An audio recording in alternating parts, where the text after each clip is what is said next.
Hey, welcome to another Businessology lesson. And today I'm going to tell you about a time I tried a growth move and it was an oopsie.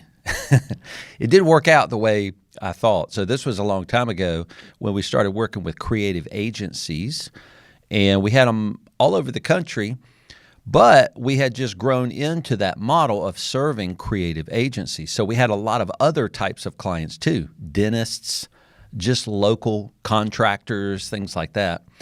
And I was learning about niching into a market. And so I thought I knew what I was doing. So I thought when I'm niching into a particular industry, like a creative agency, that's all I can do. I can only niche in creative agencies. Basically, what I was trying to do was get the reality of my client base to match the positioning I was claiming on my website.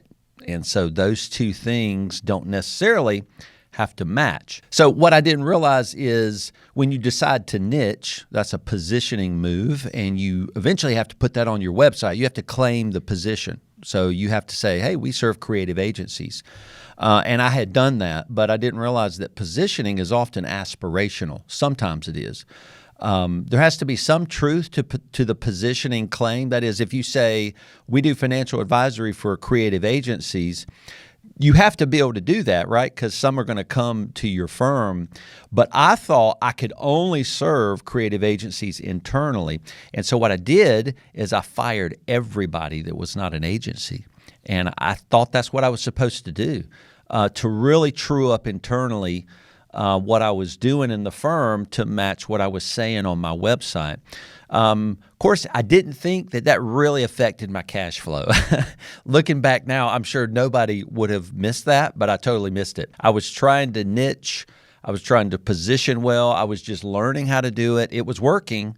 And so I was trying to make it match internally. So it really did hurt my cash flow for a year or two. It was really hard to recover from that.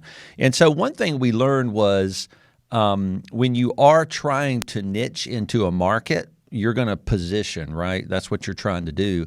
And you're trying to claim expertise in that market. And when you have the power to claim expertise, you have the power to price higher. That's kind of what you're trying to do. You're like, hey, market, you need me, but you're going to have to pay more for me because you need me and I'm specialized. So that's what you're trying to claim and do. But as you're moving into that niche, it's important to understand that you can have other clients that can support your cash flow while you make that move. And that's okay.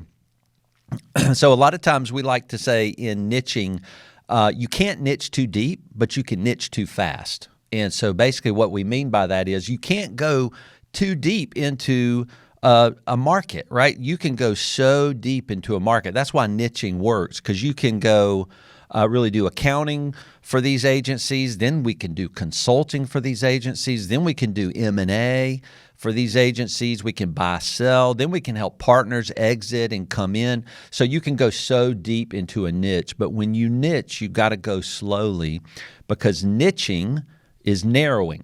It means you're cutting off parts of a market you're deciding to not serve. And so as you cut off a market and you say no to it, there's always risk in a no. But taking a risk often lets you price higher too. So risk taking in niching is the right thing to do. You just want to take your risks slowly so you don't hurt the cash flow of your firm. Because if you hurt the cash flow of your firm, you're going to hurt your ability to hire people.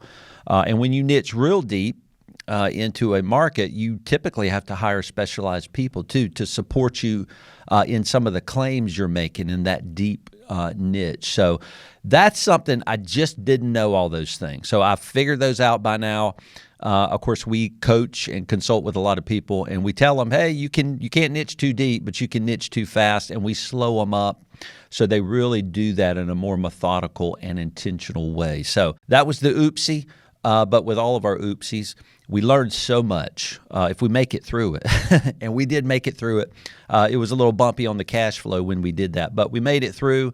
We learned a lot, and now we're super deeply niched in creative agencies in a big way. We really can transform a large agency over a period of a year or two with those partners and owners and really help them do a lot of things, like positioning, pricing, building out team models, retreats. There's all kind of things we do now very regularly that we're good at. And of course, we manage all the financial side too. So you can get there. Just make sure that when you're niching deeply, don't niche too quickly.